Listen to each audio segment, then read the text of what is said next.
I'm not a musician, so I can't really make any music for lockdown. I am, however, an author, so I thought I'd do some reading for you. This is the introduction of my first novel, one of a set of 3 fantasy novels set in a crazy world with samurai and ninja and tengu rubbing shoulders with Prussian knights and elves and dwarves and all sorts of strange things. So I hope you like it. Bandu dreamt of the demon again. As usual, it hovered at the foot of his tatami mat, all dark flames and shadows. It was bigger now, almost tall enough to touch the ceiling. It had been smaller, much smaller, when he first dreamt of it nearly 3 months ago. Silent, too. The whispering had started last moon, too quiet to be understood. Now, though, its voice was at a conversational level, always reciting the same chant over and over again. "Bandu, Bandu, wake up! It's time for you to play!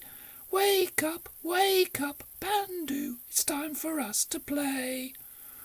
What made it particularly frightening was that it used the voice of his long-dead mother.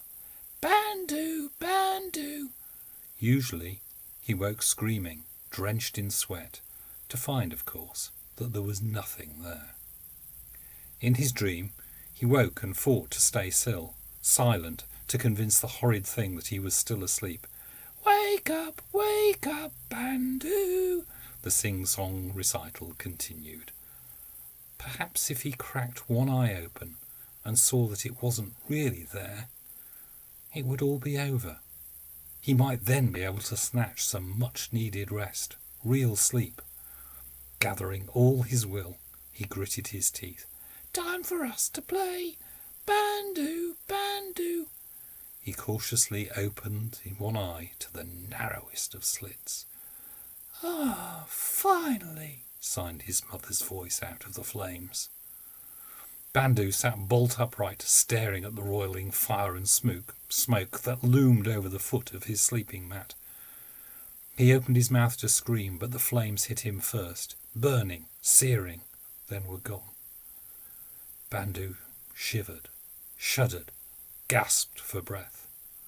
Then, slowly, the convulsions ceased.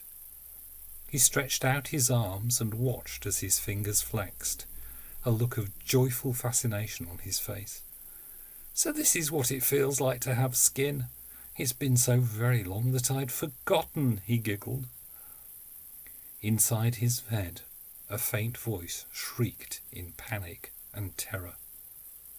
"Hush now, hush," said his mouth. "It's playtime."